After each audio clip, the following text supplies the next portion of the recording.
আচ্ছা, আমরা গতদিন তো দেখছিলাম, এই যে আপনার এই আমাদের যে চারটা সোর্সিং আছে, এখানে সোর্সিং এর যে দুইটা দেখছি, আমরা দুইটার ফর্মুলা দেখছি আর বাকি দুইটা দেখবো আজকে। তারপরেও আজকে আবার একটু একটু ওভারভিউ করবো জিনিসগুলো, জাস্ট অল্প একটু, জাস্ট কয়েক মিনিটের জন্য। আচ্ছা। এইখানে আমাদের হচ্ছে যে capital, cost of capital. So cost of capital কোনটারে বলতেছি আমরা? কস্ট অফ ক্যাপিটাল হচ্ছে আমরা হচ্ছে যে ফাইন্যান্সিং করতেছি, ফাইন্যান্সিং যেটা করতেছি, এই যে যার কাছ থেকে করতেছি ফাইন্যান্সিং, তার যে টাকার যে আমি নিচ্ছি তার জন্য, আর ওই টাকার অ্যাগেনস্টে আমরা তাকে যে সুবিধা বা ইন্টারেস্ট দিচ্ছি, ওইটাই হচ্ছে ওই পার্টিকুলার ক্যাপিটালের কস্ট। সো এই জিনিসটাই আমরা গতকাল দেখছিলাম। কারণ এই যে আমরা বলতেছি ফাইন্যান্সিং করতেছি, ফাইন্যান্সিং করার জন্য আমার অনেকগুলা সোর্স আছে একটা অর্গানাইজেশনে।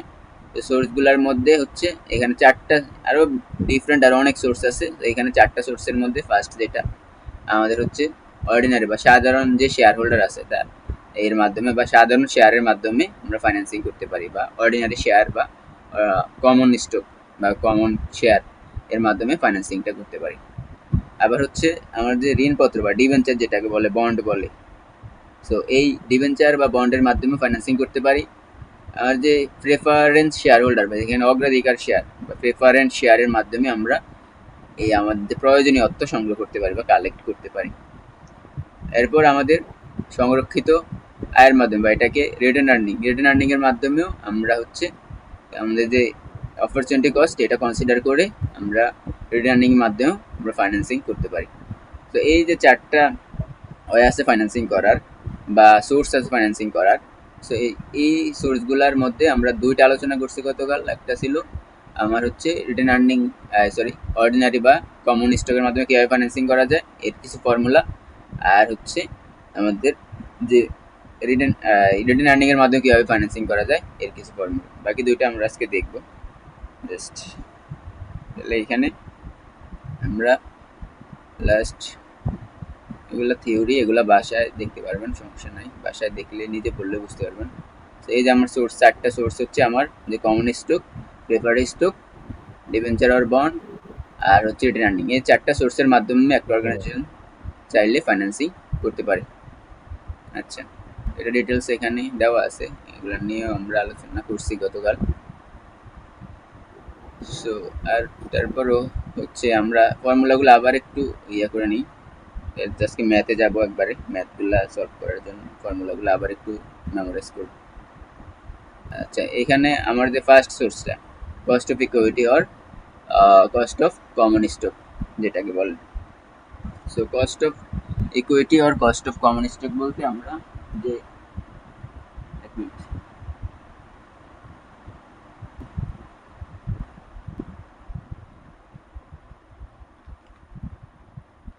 আচ্ছা, যেটা বলতেছিলাম যে কস্ট অফ কমন স্টক আর অথবা কস্ট অফ অর্ডিনারি স্টক হইতে পারে, অর্ডিনারি শেয়ার, অথবা কস্ট অফ ইকুইটি। তো এই কস্ট অফ হুম। ইকুইটির জন্য আমরা হচ্ছে আমরা এই যে আমরা যে ইকুইটি ফান্ডের মাধ্যমে, ইকুইটি এই ইস্যুর মাধ্যমে, কমন স্টক ইস্যু করার মাধ্যমে বা অর্ডিনারি শেয়ার ইস্যু করার মাধ্যমে যে ফাইন্যান্সিংটা করতেছি, এর যে কস্ট, যে এই শেয়ারগুলা কিনতেছে, যে হচ্ছে এগুলা হোল্ড করতেছে, তাকে আমরা যে ডিভিডেন্ড দিচ্ছি একটা পার্টিকুলার টাইমের জন্য, তখন ওইটাকে বলতেছি আমরা কস্ট অফ কমন স্টক বা কস্ট অফ ইকুইটি। আচ্ছা, এই কস্ট অফ কমন স্টক হচ্ছে বের করার তিনটা মেথডের কথা বলছে, তিনটা ওয়েতে আমরা কস্ট অফ বিভিন্ন সময় মানে সার্কামস্টেন্স বিবেচনায় আমরা হচ্ছে বিভিন্ন এই তিনটে ভাবে হচ্ছে কস্ট অফ কমন স্টক বের করতে পারি। আমরা গতকাল দেখে আসছি ফার্স্ট ওয়ান যেটা ছিল সিএপিএম পদ্ধতি, সিএপিএম। তো সিএপিএমটা আমরা ফর্মুলাটা কীভাবে আছে, জাস্ট নর্মাল একটা ফর্মুলা, এটা মনে রাখতে হবে যে আমরা যে কস্ট অফ ইকুইটি, এটা K E means cost of equity, এখানে নিচে দেওয়া আছে কস্ট অফ ইকুইটি। আর কে এফ হচ্ছে আমাদের risk free rate of return যে পোর্শনটা ওইটা। আর হচ্ছে আর এম হচ্ছে average rate of market portfolio. আর বিটা দিয়ে হচ্ছে তো আমাদের এখানে বেটার মানে বোঝায়। সো ফর্মুলাটা হচ্ছে K equals to KF plus KM minus sorry RF plus RM minus RF নাকি risk free rate of return, আর এটা হচ্ছে আমাদের হচ্ছে average return of market portfolio যেটা, আর হচ্ছে মাল্টিপ্লাইড বাই বিটা। সো এই ছোট ফর্মুলা দিয়ে আমরা চাইলে এই আমাদের কস্ট অফ কমন স্টক বা কস্ট অফ ইকুইটি বের করতে পারবো। আচ্ছা, এগুলার ম্যাথ আমরা গতকাল দেখছি। আমরা আজকে যদি আবার প্রিভিয়াস ইয়ারের কোশ্চেনগুলো দেখবো তখন এগুলা আরো অনেক কিছু আরো কিছু ম্যাথ দেখতে পারবো। এছাড়া আমাদের এরপরে যে নেক্সট সেকেন্ড যে ফর্মুলাটা অতীত আয়ের হার মডেল, তো এইটা ও আরেকটা আছে, মানে হচ্ছে আমার যে প্রিভিয়াস বা হচ্ছে ফার্স্ট যে আমার যে রিটার্ন আছে বা হচ্ছে রেভিনিউ আছে, ওই ওই মডেল বিবেচনা ওই ইনফরমেশনগুলা দিয়েও আমরা চাইলে কস্ট অফ ইকুইটি ডিটারমাইন করতে পারি বা বের করতে পারি। সো এখানে কস্ট অফ ইকুইটির ফর্মুলাটা কি আমার হচ্ছে ডি ও ডিভাইড বাই হচ্ছে, এটা ডি ও না বলে আমরা ডি জিরো বলবো, D zero divide by P zero. মানে জিরো মানে হচ্ছে আমরা গতকালও বললাম যে আমাদের হচ্ছে পার শেয়ার, এটা আমাদের অর্থাৎ প্রিভিয়াস ইয়ারের যে আমি পার শেয়ার যতটুকু ডি জিরো দ্বারা বোঝাচ্ছে প্রিভিয়াস ইয়ার আমি কতটুকু ডিভিডেন্ড দিয়েছিলাম পার পার শেয়ার, আর হচ্ছে পি জিরো হচ্ছে আমার কারেন্ট যে আমার, আর যে বাজারে যেই হচ্ছে আমার যে প্রাইসটা আছে শেয়ারের পার শেয়ার প্রাইস, তো dividend per share divide by হচ্ছে প্রাইস পার শেয়ার, আর এটা হচ্ছে মাল্টিপ্লাইড বাই 100 করলে আমরা ইকুইটি পার্সেন্ট। এটা হচ্ছে জেনারেল ফর্মুলাটা, যেটা দিয়ে আমরা এই কোনো যদি ফাইন্যান্সিং না জানলেও এই জিনিসটা এটা ব্যবহার করে আমরা এই এই ক্যালকুলেশনটা করতাম যদি আমরা ফাইন্যান্সিং সম্পর্কে কোনো ধারণা না থাকতো। সো ওই ফর্মুলা জাস্ট সিম্পল ফর্মুলা এটা একটা ছিল। অ্যান্ড এরপর আরেকটা হচ্ছে মডেল আছে এখানে আমার ইকুইটি বের করে, সেটা হচ্ছে লভ্যাংশ মডেল। তো লভ্যাংশ মডেলটা কীভাবে আমরা ক্যালকুলেশন করতেছি, আমার হচ্ছে আমার K cost of equity equals to হচ্ছে আমার এই যে ডি জিরো না হয় ডি ওয়ান হয়েছে এখানে, আর পি জিরো ঠিকই আছে, প্লাস হচ্ছে গ্রোথ। আচ্ছা, লভ্যাংশ মডেলটা আমরা গতকালে বলছি, আমরা অনেক সময় হচ্ছে কর্পোরেশন ডিক্লেয়ার করে যে প্রতি বছরে নির্দিষ্ট হারে আমার হচ্ছে যে ডিভিডেন্ড বা লভ্যাংশটা হচ্ছে আমার পার ইয়ার হচ্ছে একটা নির্দিষ্ট হারে ইনক্রিজ করবে। নির্দিষ্ট হার হতে পারে অথবা অনির্দিষ্ট হতে পারে। যখন আমার পার ইয়ার হচ্ছে যদি বল যে 5% করে প্রত্যেক বছর ডিভিডেন্ড হবে, তখন এটা একদম স্পেসিফিক, এবং এই জিনিসটারে বলতেছে আমাদের যে কনস্ট্যান্ট গ্রোথ মডেল। তো কনস্ট্যান্ট গ্রোথ মডেল মানে আমার হচ্ছে গ্রোথ হবে, আমার ডিভিডেন্ড বাড়বে, এবং ওই বাড়ার যে পোর্শনটা সেটা হবে একটা ফিক্সড পোর্শন। সো ওইটাই বলতেছে constant growth model. So constant growth মডেলের ফর্মুলাটাই অ্যাকচুয়ালি এটা। সো কনস্ট্যান্ট গ্রোথ মডেলের ফর্মুলা হচ্ছে আমার ডি ওয়ান ডিভাইড বাই হচ্ছে P zero plus growth. D one means আমার হচ্ছে এখানে দেওয়া আছে এগুলা, D one expected dividend at the end of the ইয়ার। আমরা যে ডিভিডেন্ড প্রত্যাশা করি মানে এন্ড অফ দ্য ইয়ারে মানে এটা কিন্তু মানে প্রিভিয়াস ডাটা না, খেয়াল করবেন আগের আগের যে ইয়েটা ছিল ফর্মুলাটা ছিল সেগুলো প্রিভিয়াস ডাটা দিয়ে আমরা কনসিডার করছি, কিন্তু এইখানে হচ্ছে আমার প্রিভিয়াস ডাটা তখন না। ছিল ডি জিরো বা ডি ওয়ান। রাইট, আমরা হচ্ছে যেটা প্রত্যাশা করতেছি ইন ফিউচারে, সো এই ইয়ারেই। সো তখন ওইটা হচ্ছে আমার expected dividend at the end of the ইয়ারের যে ডিভিডেন্ডটা, এটা মিনস হচ্ছে ডি ওয়ান ডিভাইড বাই হচ্ছে পি জিরো মিনস হচ্ছে আমরা কারেন্ট মার্কেট প্রাইস, আমরা আগে দেখে আসছি পার শেয়ার আমার কারেন্ট মার্কেট প্রাইস কত সেটা, প্লাস হচ্ছে আমার গ্রোথ, মানে গ্রোথটা কি একটু আগে আমরা বলছি যে এটা কনস্ট্যান্ট এখানে হতে পারে। আগেরটায় ডি জিরো এটা আমরা ধরছিলাম প্রিভিয়াস ইয়ারটা, এখানে previous year, P right. Zero এটা আচ্ছা বর্তমান ধরছে কেন? পি আচ্ছা জিরো আচ্ছা এটা তো এইখানে, পি ওয়ান বা এরকম ধরা উচিত ছিল।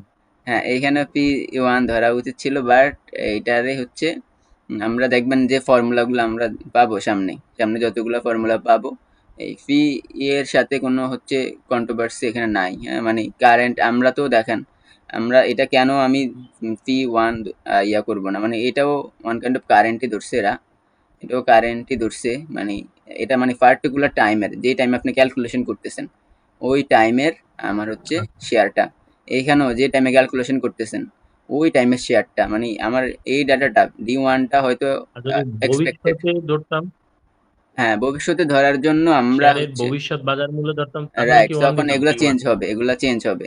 এই যে আমার ফি দেখবেন অটোমেটিক আমরা হচ্ছে আরো হচ্ছে আমরা তো একটা ম্যাথ দিয়ে গতকাল বোঝার চেষ্টা করছি, যদি কমপ্লেক্স হয় তখন কি হয় যে বলবে পরপর 3 বছরের আপনার যে ডিভিডেন্ড, যে কস্ট অফ ইকুইটি বের করার জন্য, তখন কিন্তু এই যে পি ওয়ানের জায়গায় P two, P three, P four, four এভাবে বাড়তে থাকবে। হ্যাঁ, সো তখন যদি কোশ্চেনে বলে তখন আমরা পারবো, কিন্তু এইখানে আমরা ধরে নিচ্ছি যে এটা হচ্ছে আমি যেই টাইমে মেজারমেন্টটা করতেছি, যে টাইমে আমি ক্যালকুলেশন করতেছি, ওই টাইমের হচ্ছে আমার প্রাইসটা। ঠিক আছে, মানে দুইটা ফর্মুলাতেই পি জিরো দ্বারা ওই পার্টিকুলার টাইমের প্রাইসটাকেই বোঝানো হয়েছে। আর ডি ওয়ান দ্বারা এটাতে যেটা বোঝানো হয়েছে, ডি ওয়ান হচ্ছে এটা আমার হচ্ছে এক্সপেক্টেডটাকে বোঝানো, মানে হচ্ছে এটা এখনো হয় নাই, সামনে হবে এই কারেন্ট ইয়ারই, বাট এখনো আমরা হচ্ছে এটা ধরে নিছি যে এটা এরকম হবে ডিভিডেন্ড। আর এর আগে যে ফর্মুলাটা ছিল ডি ওয়ান, এটা ছিল আমার কোনটা, এটা প্রিভিয়াস ইয়ারের ডাটাটা। ঠিক আছে, প্রিভিয়াস ইয়ারে এই যেখানে এই মডেলটার নাম এতে হচ্ছে অতীত থেকে প্রাপ্ত আয়, মানে আমি অতীতে মানে ফিউচারে, সরি ফার্স্টে হচ্ছে বা প্রিভিয়াসে কত কত ও মানে পার শেয়ার কতটুকু আমাকে ডিভিডেন্ড পেমেন্ট করা হয়েছিল। সো ওইটা হচ্ছে আমার ফিউচার ডাটা, প্রেজেন্ট ডাটা থেকে আসছে, অতীত বা প্রিভিয়াস ডাটা থেকে আসছে। আর এই পোর্শনটা হচ্ছে আমার কারেন্ট ইয়ারের, এখনো হয় নাই বাট এক্সপেক্টেড, ধরে নিন এই কারেন্ট ইয়ারের ডাটা।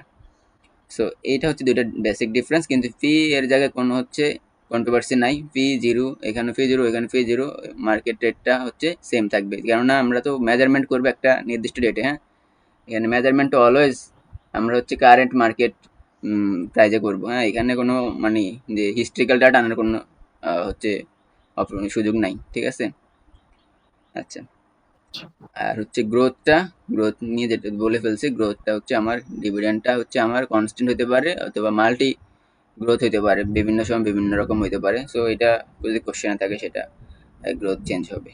আচ্ছা, এখানে আমরা ডি ওয়ানটা হচ্ছে যে উপরের যে পোর্শনটা, এটা গতকাল দেখে আসছি, এটার নিয়ে আমরা যদি ডি ওয়ান যদি বের করতে চাই তখন ডি জিরো প্লাস হচ্ছে গ্রোথ পোর্শনটা, এটা আমরা ম্যাথ গেলে আবার দেখবো, জিনিসটা যেটা আলোচনা হয়েছে গতকাল, জাস্ট আমরা ম্যাথে যদি যাই তখন জিনিসটা আবার একটু দেখবো। আচ্ছা, এই গেল এই যে আমাদের এটা গেল। আচ্ছা, এরপর ফ্লোটেশন কস্টটা নিয়ে একটু বলি, যে ফ্লোটেশন কস্টটা কোনটা, আমরা হচ্ছে যে শেয়ার বা হচ্ছে ডিবেঞ্চার বা হচ্ছে আমরা যে ফাইন্যান্সিয়াল ইনস্ট্রুমেন্টগুলো মার্কেটে ছাড়তেছি, এর জন্য আমার যে এটা মার্কেটে হচ্ছে সেল করার জন্য বা হচ্ছে মার্কেটে ছাড়ার জন্য যে আনুষঙ্গিক যে খরচগুলা যেটা কোম্পানি বিয়ার করতে হয়, যেমন কি বলছে এখানে যে দালালের যে খরচ, বা এটা আমরা বলি ব্রোকার এর যে এক্সপেন্স, সরি দলিলপত্রের, সরি এটা দালাল না, দলিলপত্রের expense, sorry broker expense means হচ্ছে অবলেখক বা হচ্ছে অবলেখক বা হচ্ছে ব্রোকার, এটার যে কমিশন সেটা একটা, দলিলপত্রের যে খরচ সেটা হচ্ছে আমাদের এটাও হইতে পারে নাকি, এটা দলিলপত্রের যে খরচ এটা আনুষঙ্গিক হ্যাঁ, খরচ, এবং হচ্ছে ব্রোকারের যে কমিশন দিচ্ছি বা হচ্ছে আন্ডার রাইটারের যে কমিশন দিচ্ছি অবলেখক, এদের হচ্ছে খরচ হইতে পারে, এদের জন্য কিছু হচ্ছে আমাদের খরচ হতে পারে কোম্পানির। এছাড়া বিক্রয়ের জন্য কিন্তু আরও আনুষঙ্গিক যদি রিলেটেড খরচ থাকে তখন সেগুলোও আমাদের, সেগুলোকে একত্রে আমরা বলতেছি ফ্লোটেশন কস্ট। সে ফ্লোটেশন কস্টটা আমাদের কনসিডার করতে হবে যে ফি, আমার যে প্রাইসটা আছে, মার্কেট প্রাইসটা, কারেন্ট মার্কেট প্রাইসটা আছে, আমরা যেটাকে এই হচ্ছে যেটা দ্বারা ডিভাইড করি আর কি, মানে ওই প্রাইসটা, ওই প্রাইসটার সাথে আমার হচ্ছে এই এটার হচ্ছে আমার ক্যালকুলেশনটা হবে। সো প্রাইসটা থেকে আমার ফ্লোটেশন কস্ট অলওয়েজ আমার হচ্ছে মার্কেট প্রাইস থেকে ফ্লোটেশন কস্টটা যে অলওয়েজ বাদ দিয়ে দেখাতে হবে। এটা শুধু এই ফর্মুলা না, এই জিনিসটা মাথায় রাখেন যে বাদ বাকি সামনে যে ফর্মুলাগুলো আছে এখানে প্রাইস থেকে ফ্লোটেশন কস্টটা বাদ দিয়ে দেখাতে হয় আমাদের। আচ্ছা, আর বাদ বাকি আমাদের ফর্মুলা সব ঠিক থাকবে, এটা যে জেনারেল ফর্মুলাটা। আর হচ্ছে যখন আমার প্রাইস থেকে ফ্লোটেশন কস্ট বাদ দিব, ফ্লোটেশন কস্ট যখন এক্সিস্ট করে তখন হচ্ছে আমার এই ফর্মুলাটা। এর দিয়ে কিছু ম্যাথ আছে নিশ্চয়ই, এগুলো আমরা দেখছি গতকাল, আলোচনা না করে আমরা ম্যাথ তো দেখবোই আজকে আবার। এরপর হচ্ছে কস্ট অফ যে রিটার্ন আর্নিং, যেটা কস্ট অফ রিটার্ন আর্নিং এর যে কস্টটা, সো এটাও আমরা দেখে আসছি যে রিটার্ন আর্নিং এর জন্য আমরা হচ্ছে আমাদের যে ওন যে ক্যাপিটাল আছে কোম্পানির, যে নিজস্ব যে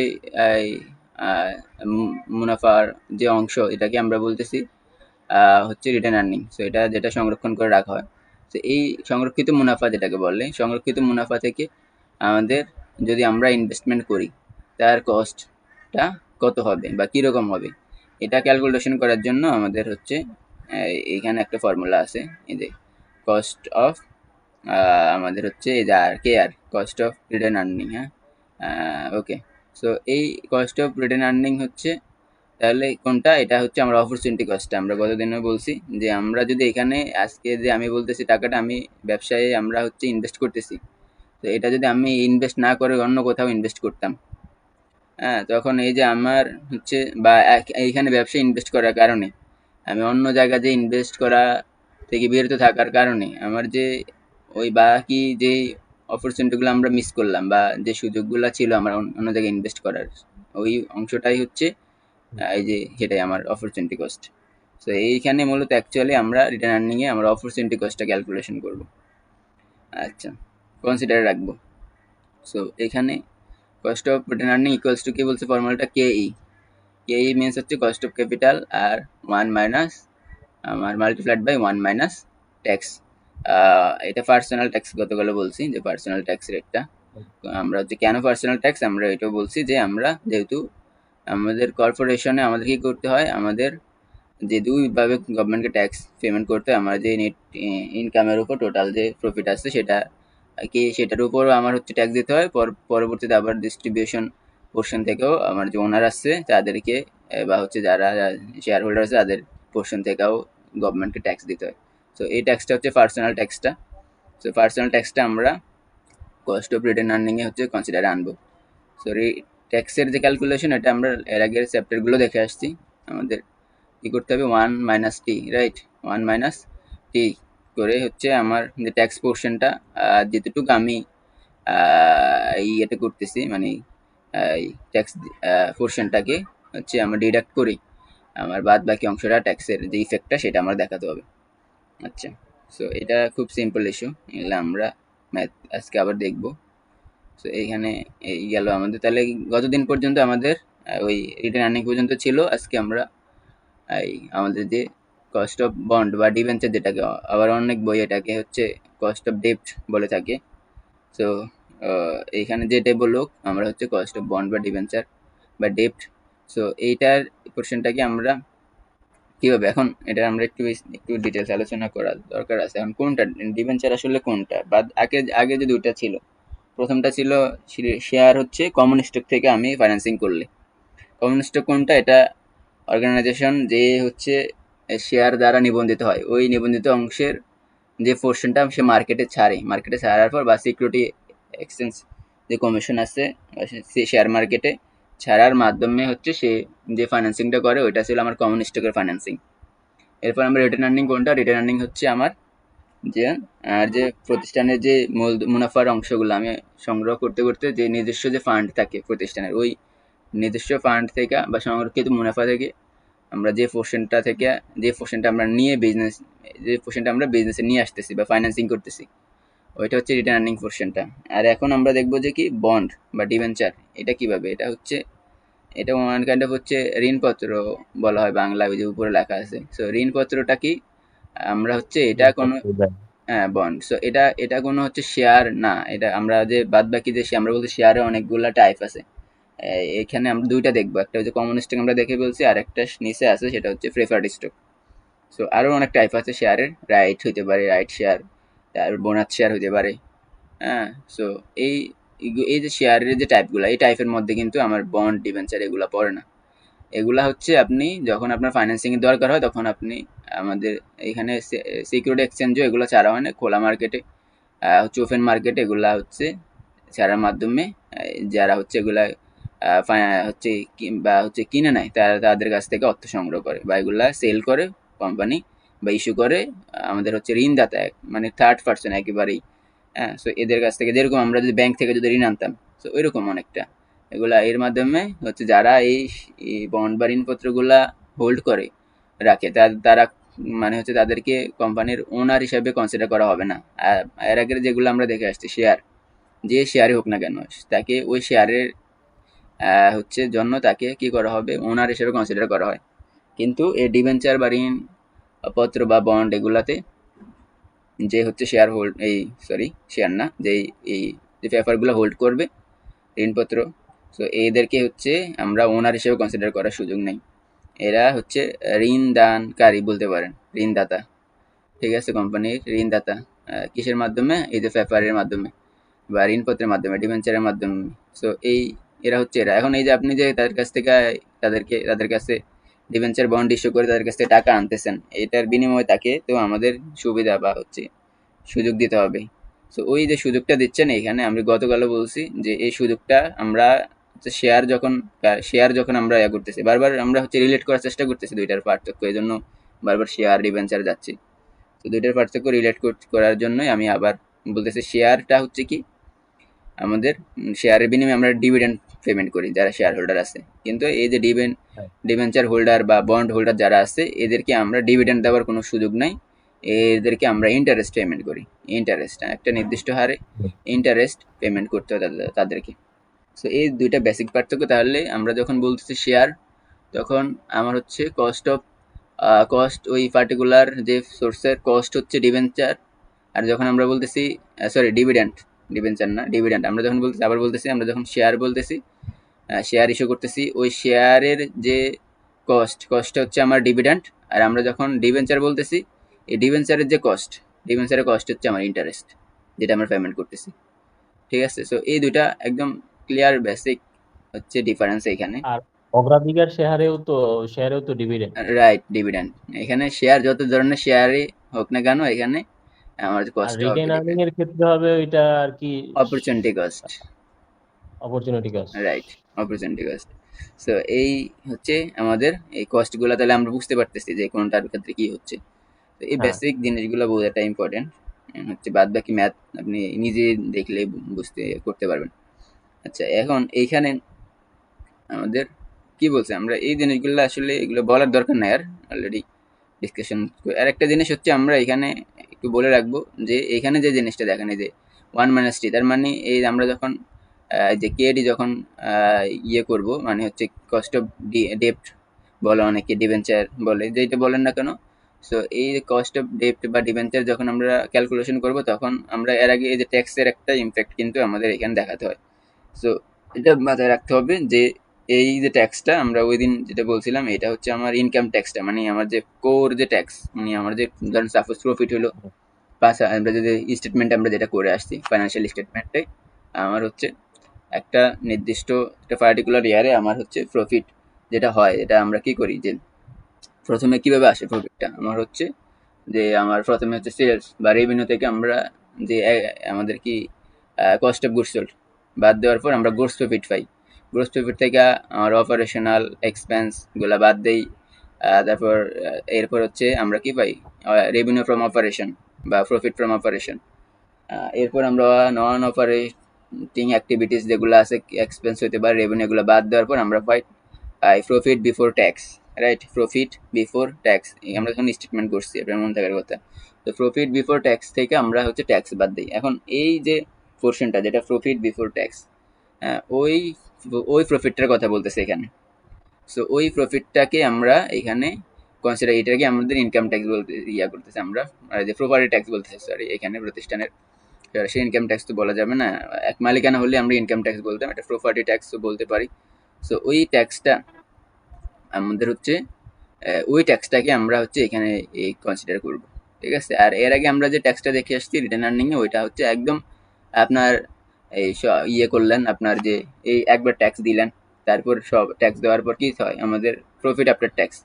এর প্রফিট আফটার ট্যাক্সের পর যে বাদ বাকি যে টাকা আছে, এগুলো আপনি কি করলেন, প্রথমে ঋণদাতার বা হচ্ছে যে ডিবেঞ্চার হোল্ডার যারা আছে এদের হচ্ছে ইন্টারেস্ট দিলেন।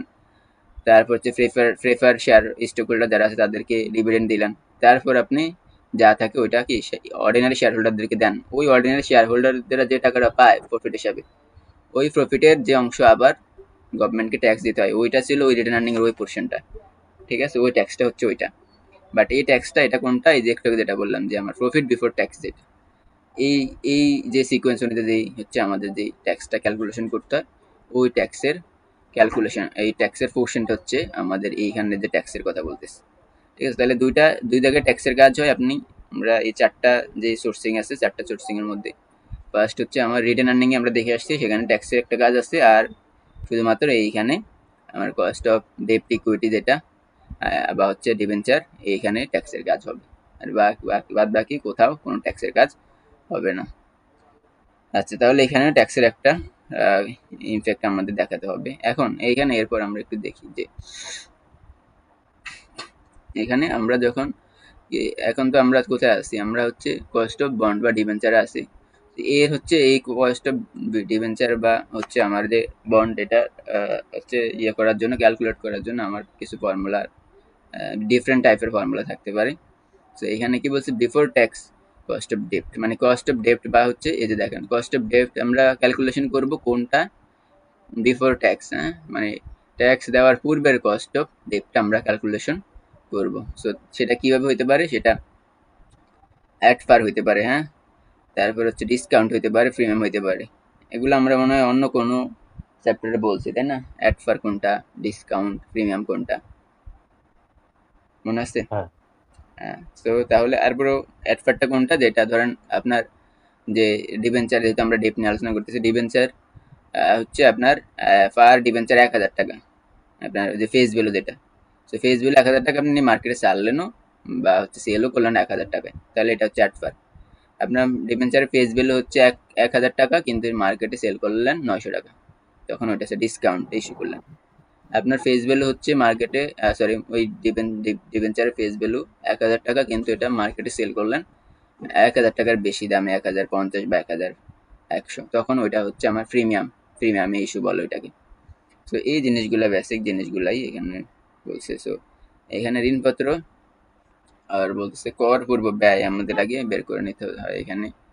সো কর পূর্ব ব্যয় আমাদের দেখেন এই যে এটাই, যে কর পূর্ব ব্যয় কোনটা, এই যে কর পূর্ব ব্যয়, মানে আমরা যে বলতেছি একটা formula, one kind of formula হচ্ছে, মানে ওয়ান টাইপ অফ ফর্মুলা যেটা, সেটা হচ্ছে আমাদের যে বিফোর ট্যাক্স কস্ট অফ ডেপ্ট, হ্যাঁ, মানে কস্ট অফ ডেপ্টটা আমরা ক্যালকুলেশন করব বিফোর ট্যাক্সে হিসাব করে। সো এটাই বলছে এখানে। সো কোনটা আমার ফর্মুলাটা হচ্ছে কস্ট অফ ডেপ্ট ইকুয়ালস টু, এটাকে আই বলবেন, আই ডিভাইড বাই হচ্ছে অ্যাজ আমার সেলস ভ্যালু বা হচ্ছে অ্যাজ বি সেলস ভ্যালু। আচ্ছা, এখানে দেখেন এখানে দেওয়া আছে নিচে, এখানে যে কেডি হচ্ছে কস্ট অফ ডেপ্ট ক্যাপিটাল অথবা বিফোর ট্যাক্স কস্ট অফ ডেপ্ট বলে এটাকে। আর আয় দ্বারা বোঝানো হয়েছে এখানে অ্যানুয়াল ইন্টারেস্ট পেমেন্ট, যেটা আপনি বার্ষিক দিয়ে কত টাকা, আরে হচ্ছে কত টাকা ইন্টারেস্টটা পেমেন্ট করতেছেন। মানে এখানে তো আমরা বলে আসছি যে এখানে আমরা যেহেতু এটা একটা ঋণপত্র বা হচ্ছে আমার হচ্ছে ডেপ্ট ইকুইটি, এখানে আইটা ইন্টারেস্ট রেট না, এটা হচ্ছে যে মানে বছরের কতটুকু সুদ দিলাম এটার ইন্টারেস্ট পরিমাণ পেমেন্ট, নাকি? রাইট, ইন্টারেস্ট রেট না, ইন্টারেস্ট পেমেন্টটা মানে এটা টাকায়, হ্যাঁ পার্সেন্টেজে না, হ্যাঁ, তো টাকায়, মানে কত টাকা আপনি ইয়ারলি হচ্ছে ইন্টারেস্ট দিচ্ছেন। সো এটা আচ্ছা। ওইটা, হ্যাঁ, রাইট। সো এখন এইখানে তো আমাদের যে আমরা বলছি যে কি, এটা তো এটা শেয়ার না, এটা ঋণ, ডেপ্ট, ডেপ্ট ইকুইটি, সেজন্য আমাকে তো এখানে ডিভিডেন্ডের কোনো কাজ নেই, হ্যাঁ, এখানে দেখবেন যে ইন্টারেস্ট। সো এই জিনিসগুলো মাথায় ভালো করে নিয়ে রাখবেন যে কখন আমরা বলতেছি ইন্টারেস্ট, কখন বলতেছি ডিভিডেন্ড, কেননা এটা তো শেয়ার পোর্শন না, এটা আমার ডেপ্ট পোর্শন, সেজন্য ইন্টারেস্ট দিতে হবে। শেয়ার পোর্শন হলে ডিভিডেন্ডের কথা বলতে এখানে, সেখানে ডিভিডেন্ড নিয়ে কোনো কিছু পাবেন না। আচ্ছা, সো ইন্টারেস্ট দেখছেন, ইন্টারেস্ট পেমেন্ট করছে ইয়ারলি কতটুকু বা অ্যানুয়াল। আর এসবি হচ্ছে আমার সেলস ভ্যালু, এটা বললাম, sales value of the bond অথবা অর ডিবেঞ্চার যেটাই বলেন। সো এটা হচ্ছে একটা ফর্মুলা দিয়ে এইভাবে হচ্ছে আমরা কি করতে পারি, যে কস্ট অফ ডেপ্টটা বের করতে পারি। এটা কোনটা, এটা এই যে বলছে যে বিফোর ট্যাক্সে যখন আপনি কস্ট অফ ডেপ্টটা বের করবেন, কস্ট অফ ডেপ্ট বিফোর ট্যাক্স। আচ্ছা, এরপর কি বলছে যে আফটার ট্যাক্সে যখন করবেন, এবার হচ্ছে এবার কস্ট অফ ডেপ্টটা বের করবেন, কিন্তু এটা কখন, ট্যাক্স ক্যালকুলেশন করার পরে, ট্যাক্স ক্যালকুলেশন করার পরে তখন আপনি কিভাবে করবেন। তো এই যে বলছে যে আমার যে কি করতে হবে, ঋণপত্রে যে কর পরবর্তী যে ব্যয় বা হচ্ছে cost of after tax, cost of ডেপ্ট, cost of ডেপ্ট after tax যেটা বলেন। সো ইকুয়ালস টু হচ্ছে আমার KD cost of ডেপ্ট multiplied by 1 - টি। এটা কোথায়, ওই যে আমরা রিটেন আর্নিং পার্টে দেখে আসছি, তাই না? One kind of this. So এইটা হচ্ছে আমাদের কস্ট অফ ডেপ্ট মাল্টিপ্লাইড বাই 1 - টি, মানে ট্যাক্সের যেহেতু দেখেন বলছে আফটার ট্যাক্স, কস্ট অফ ডেপ্ট মানে ট্যাক্সটা তো আপনি বাদ দিয়ে ফেলছেন, রাইট? ট্যাক্সটা আপনি বাদ দিয়ে কস্ট অফ ডেপ্টটা ক্যালকুলেশন করতে চান। ট্যাক্স বাদ দিয়ে মানে আফটার ট্যাক্স, ট্যাক্স মানে দিয়ে ফেলছেন গভর্নমেন্টকে, এরপর আপনি কস্ট অফ ডেপ্টটা ক্যালকুলেশন করবেন। সো এই জন্য দেখেন এই যে ট্যাক্সের পোর্শনটা বাদ দিয়ে ডিডাক্ট করে তারপরে ক্যালকুলেশনটা করছি। ঠিক আছে, মানে এইগুলা ফর্মুলা দেখলেই বোঝা যায় কথার সাথে ম্যাচ করে। তো এইখানে কেডি হচ্ছে আমার কর পরবর্তী ব্যয়, আর হচ্ছে টি হচ্ছে দ্বারা ওই যে আমার ট্যাক্সের হারটা, হ্যাঁ কত পার্সেন্ট, এগুলো আমরা দেখে আসছি, এগুলো নিয়ে আর না করে আলোচনা। এখানে একটা ম্যাথ আছে, এর আগে কি কোনো ম্যাথ ছিল এখানে? তো কোনো ম্যাথ ছিল না। আচ্ছা, এখানে একটা ম্যাথ কি বলছে, ম্যাগনা লিমিটেড ঋণপত্রের কর পরবর্তী সুদের হার 12% এবং কর 40% হলে কর পরবর্তী নেবে। দেখেন কর পূর্ববর্তী সুদের হার, আচ্ছা মানে আমাদের হচ্ছে কোনটা, ইন্টারেস্ট রেটটা, অ্যানুয়াল ইন্টারেস্ট রেটটা 12%, হুম এবং আমাদের হচ্ছে ট্যাক্স রেটটা 40%। আর আমাদের এখন কি করতে বলছে, কর পরবর্তী ঋণের ব্যয় মানে হচ্ছে কর আফটার ট্যাক্স আমাদের কি করতে হবে, কস্ট অফ ডেপ্ট বের করতে পারবে, কস্ট অফ ডেপ্ট আফটার ট্যাক্স যেটা বলেন এটা বের করা লাগবে। সো এই যে আমাদের হচ্ছে কর পরবর্তী ঋণের ব্যয় হচ্ছে আমাদের ফর্মুলাটা ছিল কেডি মাল্টিপ্লাইড বাই হচ্ছে 1 - টি। ঠিক আছে, সো হুম আমাদের ওই জাস্ট ফর্মুলাতে আপনি অ্যামাউন্টগুলো বসায় দেন, কেডি মিনসে যে বলছে 12%, আর হচ্ছে আমাদের যে tax rate 40%, just simple calculation এগুলা করা যায়। আচ্ছা, এটা গেল আমার তাহলে দুইটা টাইপসের আমরা দেখলাম, যে প্রেফার সরি আমাদের যে ডিবেঞ্চার বা ডেপ্টের যে ক্যালকুলেশন, একটা ছিল বিফোর ট্যাক্সে আপনার কস্ট অফ ডেপ্ট, একটা হচ্ছে আফটার ট্যাক্সে কস্ট অফ ডেপ্ট, এগুলো এভাবে মনে রাখেন। এখন যেটা বলছি যে কস্ট অফ আপনার হচ্ছে পারপেচুয়াল ডেপ্ট, মানে পারপেচুয়াল মানে এটারে মানে এই যে এখানে বাংলা যদি আসে এটারে বলে মানে অনন্তকাল অনুযায়ী, মানে অপরিশোধযোগ্য যে ঋণের ব্যয় আপনি হচ্ছে অনেক হচ্ছে অপরিশোধযোগ্য বলতে এটাকে বোঝানো হয়েছে যে অনেক ঋণপত্র যখন ইস্যু করা হয়, তো ওই যে হুম ইস্যুকৃত ঋণপত্রগুলা এই এই মর্মে বা হচ্ছে এটা বলে ইস্যু করা হয় যে মানে একটা কর্পোরেশন যখন মানে হচ্ছে বিলুপ্ত হওয়া আর আগ পর্যন্ত নিচে ওই হচ্ছে যে ঋণের টাকা বা যে সরি ওই যে আপনার ঋণপত্র যে কিনলেন কোম্পানির কাছ থেকে, ওই টাকাটা নিতে পারবেন না। ঠিক আছে, মানে আপনার কোম্পানি ওয়াইন্ডিং আপ হওয়ার আগ পর্যন্ত বা বন্ধ হওয়ার আগ পর্যন্ত আপনি হচ্ছে ওই টাকাটা দাবি করতে পারবেন না। আপনি যদি কোনো কোম্পানি থেকে ঋণপত্র কিনেন, যে মূল টাকাটা, ওই মূল টাকাটা ওয়ান্টিং বা আপ হওয়ার আগ পর্যন্ত বা বন্ধ হওয়ার আগ পর্যন্ত ওই টাকা দাবি করতে পারবেন না।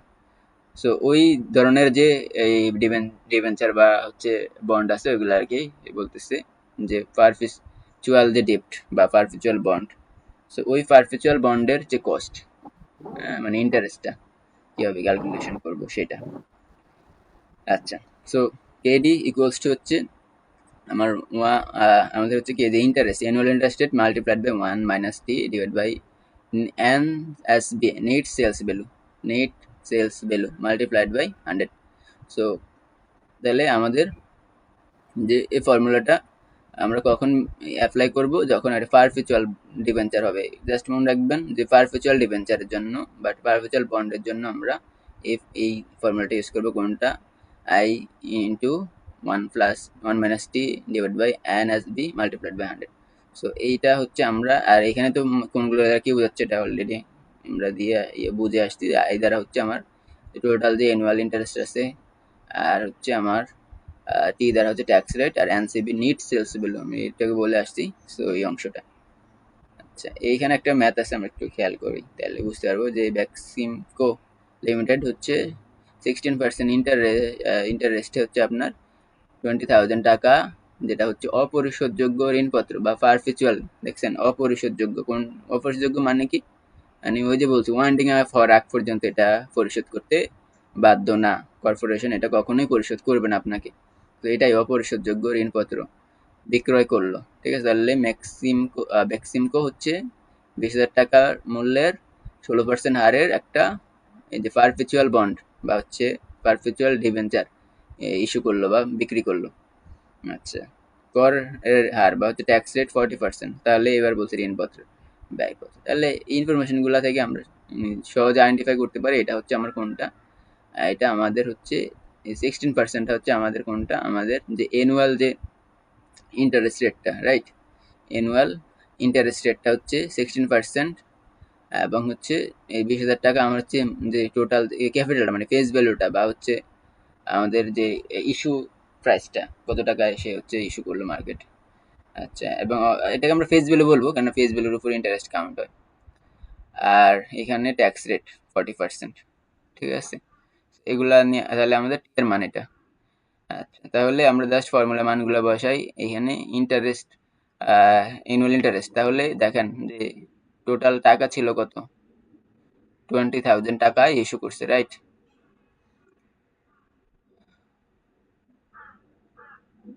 হ্যালো? 10,000 টাকা। আচ্ছা, ওকে, সো 20,000 টাকা, ওকে। তো এই 20,000 টাকা ইস্যু করছে, তাহলে এইটার 20,000-এরই তো আমার 16% হচ্ছে আমাদের এই অ্যানুয়াল ইন্টারেস্ট, রাইট? তাহলে আমরা বের করতে পারবো না আমরা 20,000 মাল্টিপ্লাইড বাই 16%, তখন আমরা কি অ্যানুয়াল ইন্টারেস্ট কত, যে দেখেন আয়ের মান বের হয়ে গেছে। অ্যানুয়াল ইন্টারেস্ট আর ইয়ারে কত করে পাবে, মানে ইন্টারেস্ট দিতে হবে 3,200 টাকা, ওকে, এই 3,200।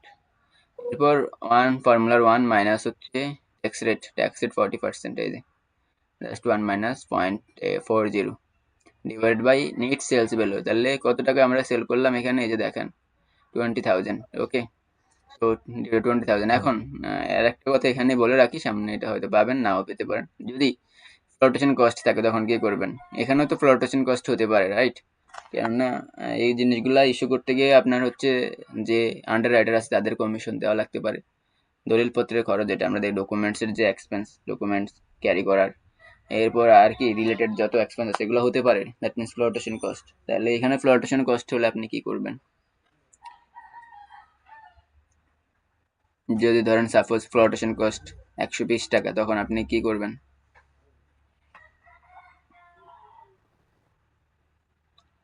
উম,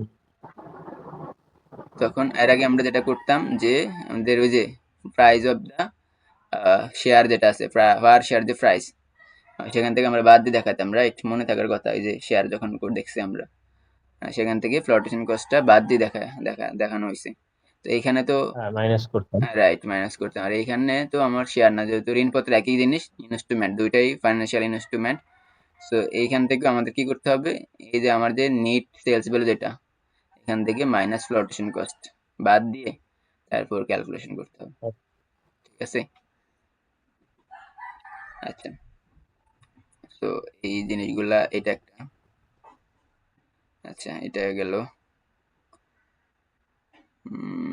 আচ্ছা, এরপর আরেকটা, এখানে টাইপস গুলা মানে ওই প্রথম দুইটা তো খুব ইজি, হ্যাঁ, এই জন্য অ্যাকচুয়ালি মূলত আমাদের এই দুইটা থেকে বেশি আসবে কোশ্চেন। এই cost of preferred perpetual, sorry, যে ডেপ্ট আছে, এটা এটা একটু ভালো করে দেখবেন এই ফর্মুলাটা।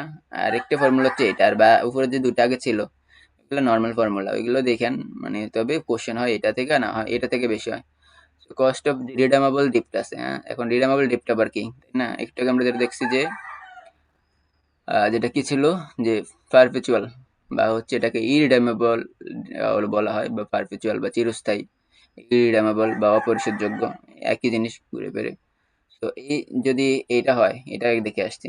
বাট এখন যেটা বলছে যে কস্ট অফ রিডেমেবল ডেপ্ট, যেটা ইরেমেবল যে স্টক, স্টক না সরি, ইরেমেবল যে আমার যে ডিবেঞ্চার বা হচ্ছে বন্ড আছে, সো এটা কোনটা, মানে এটা হচ্ছে একদম জেনারেল নর্মালটা। নরমাল কি, আপনি ডেপ্ট হচ্ছে বা ঋণপত্র বা হচ্ছে ডিবেঞ্চার, আপনি কোনো একটা কোম্পানি ডিবেঞ্চার কিনলেন, তার মানে ওই কোম্পানি আপনাকে একটা নির্দিষ্ট সময় পর পর ইন্টারেস্ট দিবে, একদম নর্মাল।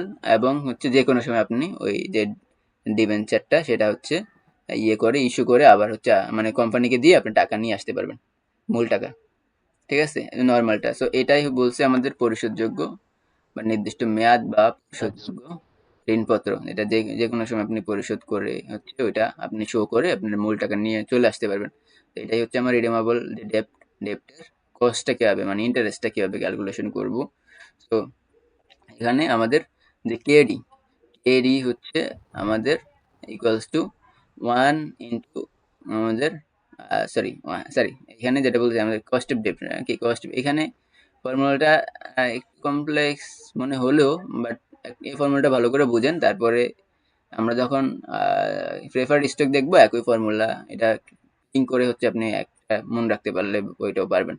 তাহলে এখানে যে ফর্মুলাটা আমাদের এই যে 1 বা sorry I multiplied by 1 minus T, মানে এটা কোনটা, এটা কিন্তু অলরেডি আমরা করে আসছি প্রপোর্শনটা। হ্যাঁ, তো ট্যাক্সের যে প্রপোর্শনটার সাথে আমার ট্যাক্সের প্রপোর্শনের সাথে আমার কি যে এই আপনার হচ্ছে ফায়ার ইয়ার যে ইন্টারেস্ট এর যে ইফেক্টটা। ওকে, সো এটা খুব এটা আমরা এর আগেও দেখে আসছি, তাই এটা না বলি।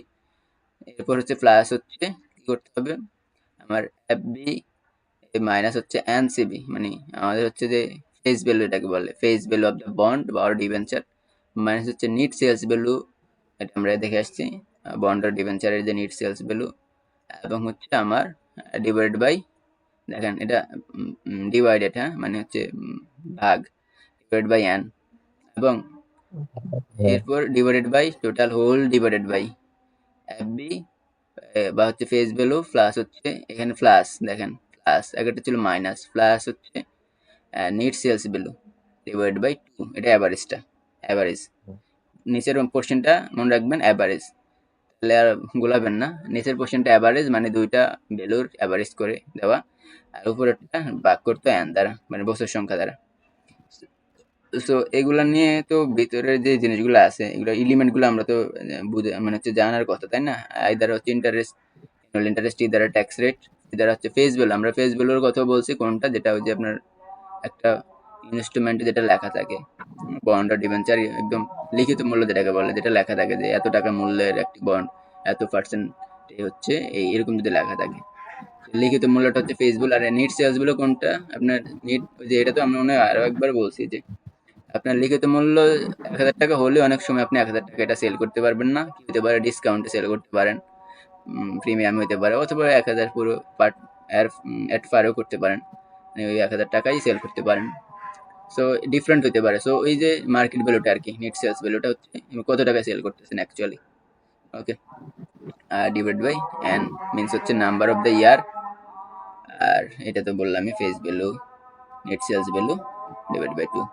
এই ফর্মুলাটা অনেক বইয়ে বইয়ে এভাবে দেয়, কিন্তু আপনি এটা একটু এটা কিভাবে দেখাই, আচ্ছা একটু খেয়াল করে এটা দেখি বুঝতে পারে কিনা, এভাবে ইয়া করবেন, ট্রাই করবেন। আচ্ছা,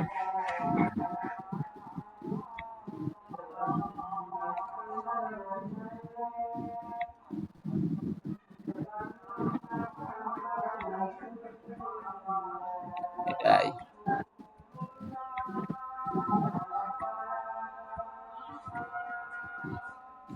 1 minus t tax rate multiplied by sorry plus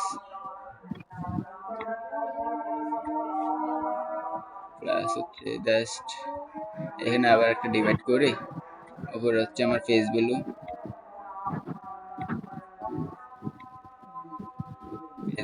minus হচ্ছে নেট সেলস ভ্যালু,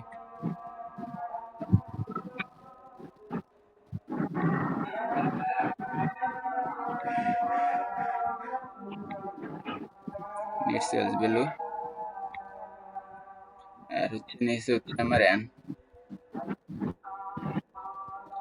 ঠিক আছে। আর এখানে হচ্ছে F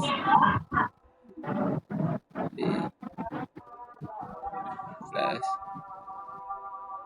net sales value divide by হচ্ছে 2, ঠিক আছে। সো এটা এইভাবে ইয়া করে এই ইয়া করে বুঝাতে ইয়া করেন, মানে একটু মেমোরাইজ করেন, অনেক বই ভাবে দেয়, এটা আমি এভাবেই লিখতাম আর কি। সো আমাদের কি এই ফর্মুলাই জাস্ট হচ্ছে আমরা এই ডিভাইডেডটা আমরা হচ্ছে নিজে নিজে করলাম। এটা হচ্ছে টু হোল ডিভাইডেড, এটা যে 1 multiplied by I multiplied by 1 minus T plus হচ্ছে আমার face value minus net sales value divided by n whole divided face value plus net sales value divide by 2। তো এটা যদি বুঝেন তাহলে আমরা পরবর্তী আরো ফর্মুলা আছে সামনে, ওটা বুঝতে পারবো সব। আচ্ছা, এখানে আবার তারপর কি বলছে যে নেট সেলস ভ্যালু সাথে যে দেখেন আমাদের যেভাবে ফেস ভ্যালু বা লিখিত মূল্যের সাথে বাদ দেওয়ার সঞ্চয়পত্র। আচ্ছা, নেট সেলস ভ্যালুটা কোনটা? ওই যে অলরেডি বলে ফেলছি আমরা, নেট সেলস ভ্যালুটা হচ্ছে আমাদের আমাদের ওইটা অ্যাড ফার হইতে পারে, প্রিমিয়াম হইতে পারে, এটা হচ্ছে ডিসকাউন্ট হইতে পারে, ওইটা হচ্ছে নেট সেলস ভ্যালুটা, এটা বলছে। এটা এফ হচ্ছে ফ্লোটেশন কস্ট আমাদের। এরপর হচ্ছে ডিসকাউন্ট ইস্যুড যদি করা হয়, প্রিমিয়ামে যদি করা হয় তখন সেগুলা কনসিডার করতে হবে নেট সেলস ভ্যালুর সাথে। এগুলার ক্যালকুলেশন আমরা দেখবো ম্যাথে গেলে। প্রিমিয়াম অন ইস্যুস, ডিসকাউন্ট, আচ্ছা, সো এগুলা আমরা দেখবো। একটা ম্যাথ দেখি আমরা, তাহলে বুঝতে পারবো জিনিসটা। তাহলে কি আচ্ছা বলছে যে কোন একটা কোম্পানি যেটা প্রতিটি 1,000 টাকার মূল্যের 10 বছর মেয়াদি আপনার 15% সুদ বিশিষ্ট ঋণপত্র, যেটা ডিভেঞ্চার ঋণপত্র 5% যে এখানে কি বাট ইস্যু করছে দেখেন, এটা বাটটা মানে ডিসকাউন্টে ডিসকাউন্টে ইস্যু করছে। এটা এটার হচ্ছে ঋণপত্রের যে অ্যানুয়াল যে ইন্টারেস্ট দেখেন, annual interest, right? Annual interest 15%। উত্তরণ ব্যয় কোনটা? যেটা দেখলাম যে ফ্লোটেশন কস্ট দেওয়া আছে ফর বা ট্যাক্স রেট 40%। ঠিক আছে, তাহলে এই ইনফরমেশনগুলো তো আমরা দেখে বুঝতে পারতেছি কোনটা কি বোঝাচ্ছে, তাই না? তো এখন এইখানে আমাদের যে জাস্ট ফর্মুলাটা বসান, তাহলে ফর্মুলাটা আমরা বসালাম যেভাবে ছিল আগে। ক্যালকুলেশনটা একটু দেখি, তাহলে আমার এই যে ইন্টারেস্ট রেট কীভাবে বের করবো? আমার এই যে ইন্টারেস্ট রেটটা দেখেন কীভাবে বের করছে, যে আমাদের যে আমার যে টোটাল যে ভ্যালুটা আছে, যে ফেস ভ্যালু যেটা আর কি, actually face value multiplied by হচ্ছে 15%। ঠিক আছে, ইন্টারেস্ট রেটটা অ্যানুয়াল ইন্টারেস্ট রেট। তাহলে আমরা কি পেলাম? এর মান বের করে নিয়ে আসলাম, এই যে 100। আচ্ছা, এরপর হচ্ছে আমাদের যেটা এই ট্যাক্স রেট দেওয়া আছে, রাইট? ট্যাক্স রেট এই যে 40% তো দেওয়া আছে বললাম। আর এরপর হচ্ছে আমাদের কি ফেস ভ্যালুটা দেখেন, ফেস ভ্যালুটা কোনটা? এই যে যেটা হচ্ছে এই যে বন্ডের যে বলছে লিখিত মূল্য, বা হচ্ছে আমার বন্ডের যে যে যে ইয়েটা থাকে আর কি, যেটা আমার অ্যাকচুয়ালি যেটা নর্মালি দেওয়া থাকে কোশ্চেনে, এটাই ম্যাক্সিমাম টাইম এটা ফেস ভ্যালু হবে, এটা মেক শিওর। আচ্ছা, এইটা। আর হচ্ছে আমাদের এরপর আমাদের কি লাগবে যে আচ্ছা, ফেস ভ্যালুর সাথে দেখেন একটা একটু কাজ আছে, যে ফেস ভ্যালুটা তো আমরা বের করলাম। এখন এটা ফেস ভ্যালুটা দেওয়া আছে না, ফেস ভ্যালু রিমেনিং সেম। এরপর আমাদের যেটা করতে হবে যে আর কি লাগে, আমাদের এই যে নিট সেলস ভ্যালু লাগে এনএসবি। তো এনএসবির সাথে আমরা ওই যে বলছি, এনএসবির সাথে আমার ফ্লোটেশন কস্টের ক্যালকুলেশনটা করতে হবে। আমার যদি এছাড়া যদি আমাদের আর কি থাকে যে এটা ডিসকাউন্ট বা হচ্ছে এই প্রিমিয়াম হয়, সেই পোর্শনটাও আমাদের করে দেখাতে হবে। তাহলে দেখেন যে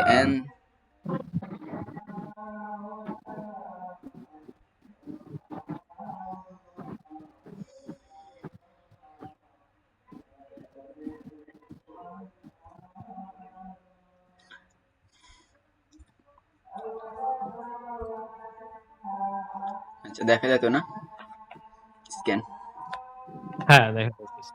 আচ্ছা, তো দেখি আমরা এরপর যেখানে ছিলাম, তাহলে যেটা বলতেছিলাম দেখেন যে ফেস ভ্যালু, যেটা ফেস ভ্যালু একদম ডিরেক্ট ফেস ভ্যালু, এটার সাথে কোনো কাজ নেই। যে আমরা ফ্লোটেশন কস্ট, তারপর ডিসকাউন্ট, এগুলোর কোনো কাজ নেই ফেস ভ্যালুর সাথে। যত কাজ হচ্ছে সব নেট সেলস ভ্যালুর সাথে। আপনার ফ্লোটেশন কস্ট যেটা, যে উত্তোলন ব্যয়, এটার কাজ নেট সেলস ভ্যালুর সাথে করতে হবে। এটা আবার ডিসকাউন্ট ইস্যু করছেন, এটার কাজও আমার এই এনএসবি নেট সেলস ভ্যালুর সাথে করতে হবে। ঠিক আছে, সো যত কাজ হচ্ছে সব এই আমার এনএসবির সাথে। আচ্ছা, সো এনএসবি দেখেন কিভাবে বের করছে এরা নেট সেলস ভ্যালুটা। নেট সেলস ভ্যালুটা বের করার জন্য প্রথমে তারা ডিসকাউন্টের এই যে বারটা কতটুকু ডিসকাউন্ট ছিল এটা আগে বের করছে। তো ডিসকাউন্ট কত 5% বলছে, রাইট? সো 5% ডিসকাউন্ট, হ্যাঁ এবং আপনি ডিসকাউন্টটা তো কিসের উপর দিচ্ছেন দেখেন, ডিসকাউন্টটা আমরা ফেস ভ্যালুর উপরেই তো ডিসকাউন্টটা এই এই ডিক্লেয়ার করলাম, রাইট?